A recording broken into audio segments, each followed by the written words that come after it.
2026 ಹೇಗಿದೆ ಬರ್ತ್ ನಂಬರ್ 5 ಅವರಿಗೆ. ಸೊ 5ನೇ ತಾರೀಕು, 14ನೇ ತಾರೀಕು ಮತ್ತು 23ನೇ ತಾರೀಕು ಯಾರೆಲ್ಲ ಬರ್ತ್ ಆಗಿದ್ರು ನಿಮ್ದೆಲ್ಲ ಬರ್ತ್ ನಂಬರು 5 ಆಗುತ್ತೆ. ಸೊ 2026 ಅಂದಾಗ ಆಲ್ರೆಡಿ ಹೇಳಿದ್ದೆ 2 + 2 + 6 = 1 ಅಂತ. 1 ಇಂಡಿಕೇಟ್ ಮಾಡೋದು ಸನ್ನನ್ನು ಇಂಡಿಕೇಟ್ ಮಾಡುತ್ತೆ, 5 ಇಂಡಿಕೇಟ್ ಮಾಡೋದು ಮರ್ಕುರಿನ ಇಂಡಿಕೇಟ್ ಮಾಡುತ್ತೆ.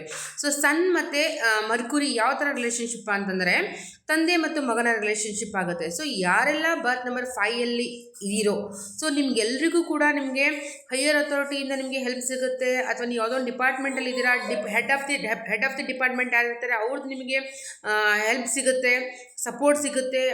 ಯಾಕಂದರೆ ಒಂಥರ ಬರ್ತ್ ನಂಬರ್ 5 ಇರೋರು ಏನಾಗಿರ್ತಾರೆ ಅಂತಂದಾಗ ಚಿಲ್ಲಾಗಿ ಕೂಲಾಗಿ ಲೈಫ್ನ ಎಂಜಾಯ್ ಮಾಡ್ತಾ ಇರುವಂಥ ಒಂದು ನೇಚರ್ ಆಗಿರುತ್ತೆ. ಅವರಿಗೆ ತಂದೆಯ ಸಪೋರ್ಟ್ ಸಿಕ್ಕಿದ್ರೆ ಯಾವ ಒಂದು ಮಟ್ಟದಲ್ಲಿ ಅವರಿಗೆ ಹೋಗಿ ಸಕ್ಸಸ್ ಮತ್ತು ಗ್ರೋತ್ ಸಿಗಲ್ಲ ಹೇಳಿ.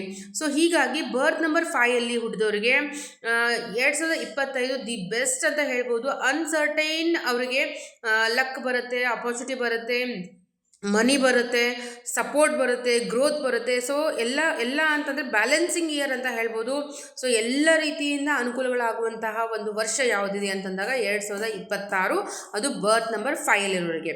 ಸೊ ನೀವೇನು ಮಾಡ್ಬೋದು ಅಂತಂದಾಗ ಬರ್ತ್ ನಂಬರ್ 5 ಇರೋದ್ರಿಂದ ನೀವು ಗ್ರೀನ್ ಕಲರ್ ವೆಡ್ನೆಸ್ಡೇ ಯೂಸ್ ಮಾಡೋಕ್ಕೆ ಸ್ಟಾರ್ಟ್ ಮಾಡಿ. ಅದು ನಿಮ್ಗೆ ಇನ್ನೂ ಲಕ್ಕನ್ನು ಕ್ರಿಯೇಟ್ ಕೊಡುತ್ತೆ. ನಿಮ್ಮ ತಂದೆಯನ್ನು ರೆಸ್ಪೆಕ್ಟ್ ಮಾಡೋದನ್ನು ಸ್ಟಾರ್ಟ್ ಮಾಡಿ, ನಿಮ್ಮ ತಂದೆ ಜೊತೆಗೆ ಕೋಆರ್ಡಿನೇಷನ್ ಮಾಡೋಕ್ಕೆ ಸ್ಟಾರ್ಟ್ ಮಾಡಿ, ಸ್ವಲ್ಪ ಟೈಮ್ ಸ್ಪೆಂಡ್ ಮಾಡೋಕ್ಕೆ ಸ್ಟಾರ್ಟ್ ಮಾಡಿ. ಅದು ನಿಮಗೆ ಪಾಸಿಟಿವ್ ಎನರ್ಜಿಯನ್ನು ಕೊಡುತ್ತೆ. So birth number 5 2026 the best year ಅಂತ ಹೇಳ್ಬೋದು. ಸ್ವಲ್ಪ ಸಣ್ಣ ಪುಟ್ಟ ಹೆಲ್ತ್ ಇಶ್ಯೂಸ್ ಎಲ್ಲ ಆಗುವಂಥ ಚಾನ್ಸಸ್ ಇರುತ್ತೆ, ಅದು ಕ್ವೈಟ್ ಕಾಮನ್ನು, ಅದು ನಾರ್ಮಲ್ ಆಗುತ್ತೆ. ಅದ್ರ ಬಿಟ್ಟರೆ ಯಾವುದೇ ಥರ ತೊಂದರೆಗಳಿಲ್ಲ.